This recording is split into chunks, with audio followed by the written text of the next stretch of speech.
네, 히브리서 3장 1절부터 6절까지입니다. 예전에 이 앞에서는 이 히브리서 기자가 예수님과 천사와 비교를 했었죠.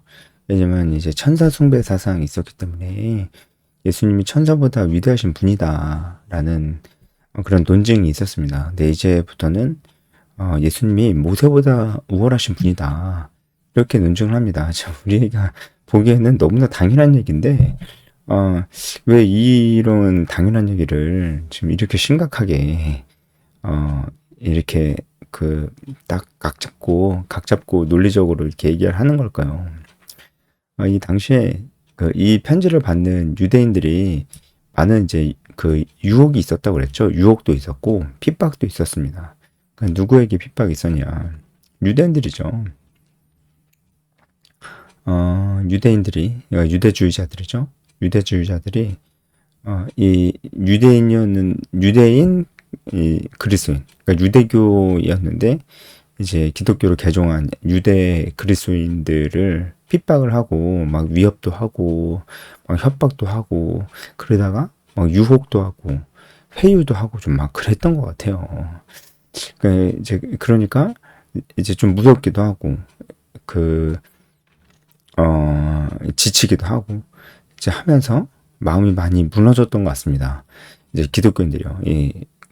초대교회 사람들이 마음이 막 무너지는 사람도 생기고 한 거죠. 그래서 진짜 마음이 무너지니까 이 복음에 대해서 적당하게 이제 복음의 그 내용들을 타협하고 유대교랑도 좀 같이 갈 수 있지 않을까. 그러면 이제 그렇게 하면은 이 유대주의자들이랑 충돌할 일도 없고 힘들 일이 없잖아요. 그러니까 적당히 좀 그렇게 할 수 있지 않을까 이렇게 생각이 좀 들기도 하고 과연 이게 맞을까? 과연 예수님이 메시아가 맞을까? 이런 고민도 있고 그랬던 것 같습니다. 그래서 그 마음이 흔들리고 이제 미혹을 받고 있고 핍박을 받고 있는 이 유대인 그리스도인들에게 이제 당연히 무서워하지 말라 이런 얘기를 하려고 하는 것이고, 그리고 위로를 주고 힘을 내고 용기를 잃지 마라 이런 얘기를 하려고 하는 것이죠. 그런데 무엇으로 이들을 위로를 하고 있느냐는 거예요. 히브리서 기자가 무엇으로 이 핍박 가운데 있고 유혹 가운데 있는 이 유대 그리스도인들을 위로해주고 정신 차리게 해주냐는 거예요. 그건 뭐냐 하면은 결국 하나님 말씀입니다.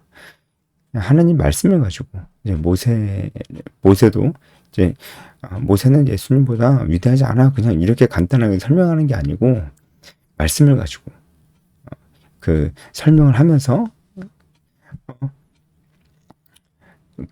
결국은 이 유대 그리스도인들을 위로하고 또 지치지 않고 포기하지 않고 타협하지 않도록 권면하려고 하는 것이죠. 그러니까 여러분 이 부분만 봐도 이 상황만 봐도 우리도 이럴 때 많잖아요. 세상 속에서 뭐 하려고 그러는데 다 잘 안 되고 내가 진짜 너무나 별 볼 일 없는 사람 같고 가치가 없는 사람 같고 이 세상은 너무나 커 보이고 나는 너무나 작아 보이고 할 줄 아는 게 없는 것 같고 이런 이제 생각이 들고 자신감이 너무 없어지고 막 이제 그럴 때 이 세상과 오히려 타협을 하려고 하는 경향이 우리가 좀 더 있어요. 그래서 이제 끝까지 금주를 했었는데 이제 이 술을 이제 마시기 시작한다던가 자기가 원해서가 아니고 사실 두려운 거죠. 예. 이제 그래서 마시기 시작한다든가 아니면 이제 막 독한 마음이 막 생겨가지고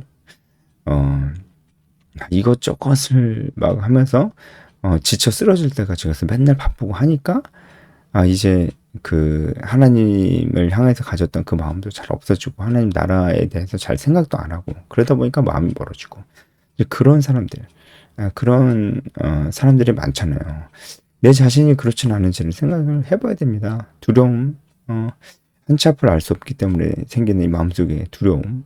예.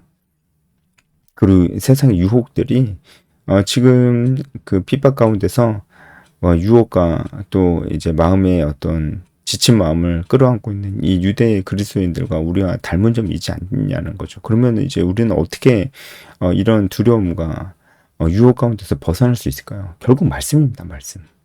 말씀이에요. 그래서 이제 히브리서 기자가 말씀을 가지고 얘기를 하잖아요. 예전에 천사 얘기할 때도 시편 얘기 말씀을 엄청나게 인용을 했잖아요. 말씀을 가지고 두려워할 필요 없다. 예수님이 가장 위대하시고 모세보다 유대주의자들이 최고라고 얘기하는 모세보다 더 위대하시고 그건 변함없는 사실이다라는 얘기를 하는 겁니다. 이거를 알고 있어요? 진짜 그들에게 위로가 가기 때문에 저도 그렇게 확신합니다. 너무 힘들죠. 우리가 사는 게 직장인들 야근도 정말 많고 아이 키우고 하면은 얼마나 힘듭니까? 하지만 그래서 오히려 더 하나님 말씀 가운데 있어야 되고 동역자가 필요하고 공동체 활동이 필요하고 이 사명을 잃지 않아야 되고 할 수만 있으면 사명을 향해서 한 걸음이라도 더 걸어가야 되는 것이 그것이 우리가 진짜 승리할 수 있는 길이에요. 적당히 타협하면 더 두려워집니다. 더 안 하게 되고 더 마음이 멀어지고 나중에는 더 움직이지 않으려고 하는 사람이 되는 겁니다. 그래서 저도 정말 이 하나님의 말씀이 지금도 정말 분투하며 믿음의 싸움을 싸우고 있는 여러분들에게 결과적으로는 가장 큰 위로가 되었으면 좋겠습니다. 그렇죠. 그래서 그런 마음을 함께하고 있는 사람들과 만나고 우리의 신앙을 같이 나누고 은혜를 나눈다면 우리는 거기서 그런 대화 속에서 정말 힘이 날 수밖에 없어요. 같은 마음을 가지고 있는 사람들과 얘기하는 것만큼 마음에 힘이 생기는 일이 또 있습니까? 그래서 1절을 보면은 하나님의 부르심을 받은 거룩한 형제들아 우리가 믿는 돌이 사도이시며 대제사장이신 예수를 깊이 생각하자 이렇게 얘기를 하면서 그러니까 우리가 같이 예수님을 깊이 생각하자. 그 예수님은 사도시고 또 대제사장이다. 사도는 이제 부르심 받은 자라는 뜻이죠. 맞아요. 사도이고 그 대제사장이다. 이제 이 얘기를 합니다. 근데 우리가 함께 생각하자. 이렇게 얘기를 해요. 맞아요. 이 흔들릴 때는 더 함께 해야 됩니다. 근데 또 그게 딜레마죠. 내가 마음이 하나님께서 조금씩 멀어지면은 또 그런 믿음의 공동체 가기가 귀찮아. 싫다까지는 아닌데 귀찮아. 그러니까 안 가게 돼. 안 가니까 근데 마음이 또 멀어져. 그러니까 그 하나님과 관계가 멀어진 그 틈을 타고 또 내가 죄를 짓고 더 하나님과 멀어지고 이제 이렇게 되는 겁니다. 그래서 여기도 함께 부르심 받은 자들이라 우리가 함께 예수님을 깊이 생각하자. 깊이 가지라는 것은 관심을 가지다라는 그런 뜻입니다. 주목하다. 예수님을 관심을 갖고 주목하고 언제나 생각하자. 이렇게 얘기를 하는 겁니다. 2절부터는 이 모세와 비교하면서 모세는 예수님 비해서는 아무것도 아니다라는 얘기를 이어가죠.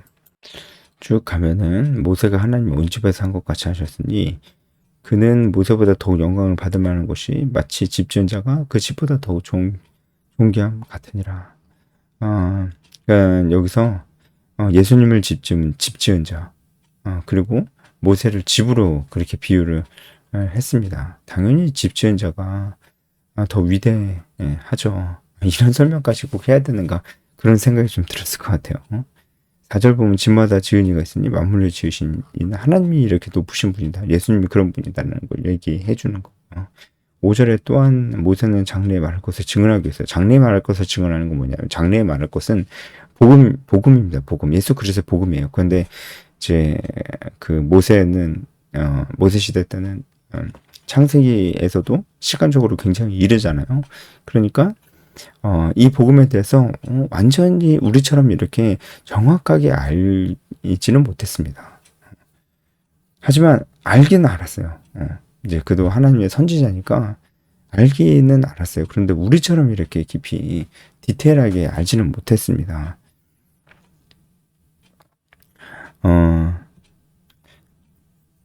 그러니까 이 5절에 모세는 장래 말할 것을 증언하기 위해서, 그러니까 이 복음이죠. 복음을 증언하기 위해서 하나님의 온 집에서 종으로서 신실했다. 이 복음에 대해서 분명히 알지는 못하지만 하나님의 온 집에서 종으로서 충성을 다했다 라는 거죠.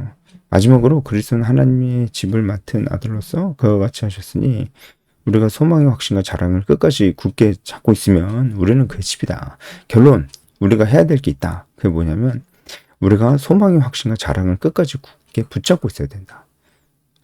여기서 소망의 확신을 붙들고 있어야 됩니다.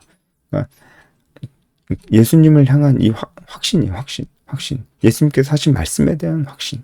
그리고 예수님과의 관계에 대한 확신. 우리가 하나님의 자녀고 하나님이 우리와 늘 함께 하시고 절대 떠나지 않으시고 우리에게 필요한 것을 주시고 우리를 사랑하시고 우리를 인도하시는 분이 하나님이시라는 것을, 예수님이시라는 것에 대한 그 확신이 있어야 돼요.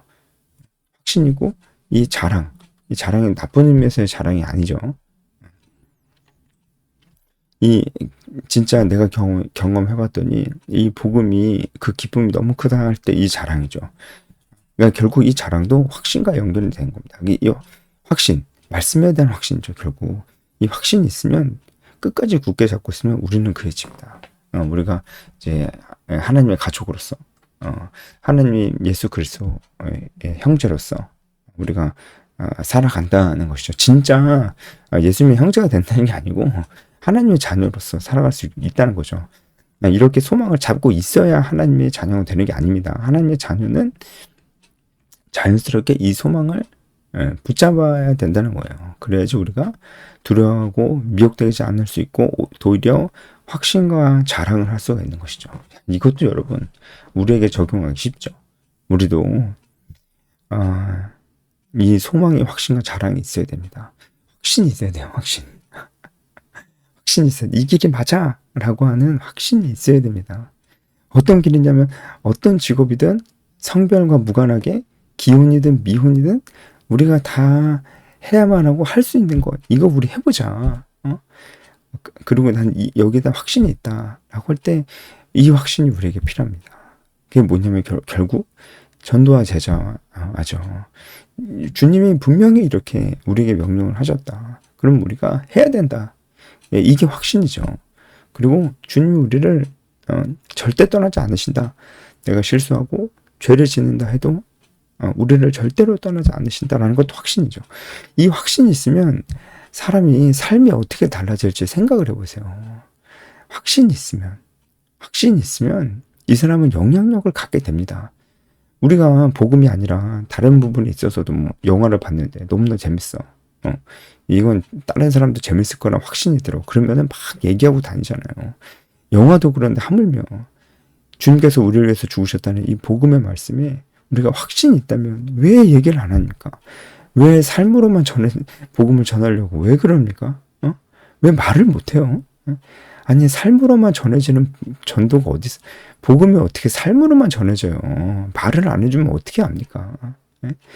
우리가 아무리 삶으로 복음 전해준다고 해도 막 우리 나름대로 잘 살려고 노력을 해도 그게 복음과 함께 가지 않으면은 그걸 보는 불신자들에게는 그냥 그런 거예요. 그냥 아무 의미가 없어요. 그냥 교회 다니는 사람들이 열심히 하는 그냥 거기까지죠.